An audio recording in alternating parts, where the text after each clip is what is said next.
ভাই ছবি তুলেন না, ছবি তুলেন না, বারবার যে বলে নিষেধ করি।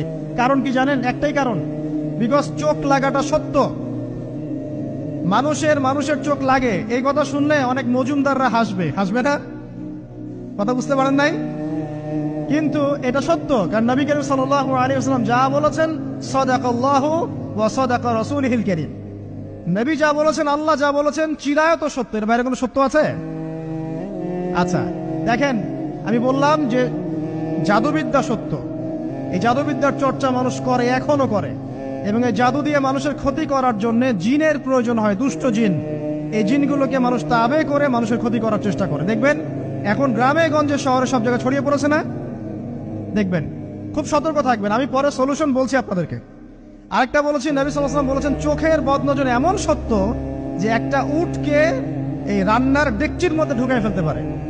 একটা উট খুব সুন্দর, ভালো, আপনি দেখছেন, মাশাআল্লাহ বলেন নাই, নজর লেগেছে, উটটা মারা গেছে, দেন তারপর তাকে জবাই করে খেয়ে ফেলতে হয়েছে।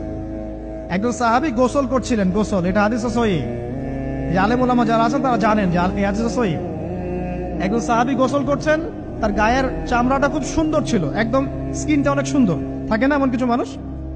আচ্ছা, এখন আরেকজন সাহাবী এই গোসল দেখছেন দূর থেকে, দেখে বলছেন যে কি চমৎকার তার শরীরের রংটা, যেন কুমারী নারীর মতো, অনেকটা এমন একটা কথা তিনি বলেছিলেন।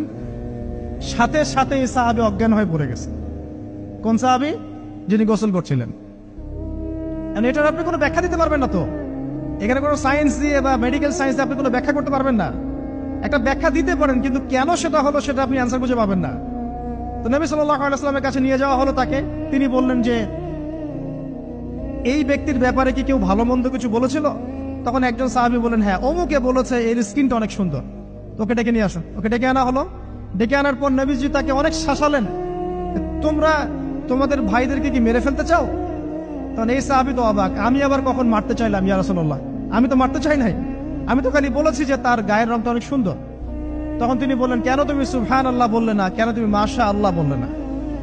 যখন মাশাআল্লাহ বলবেন, সুবহানাল্লাহ বলবেন, নজরটা লাগবে না। আর যখন আপনি মাশাআল্লাহ বলবেন না, সুবহানাল্লাহ বলবেন না, দেখবেন নজর লেগে গেছে।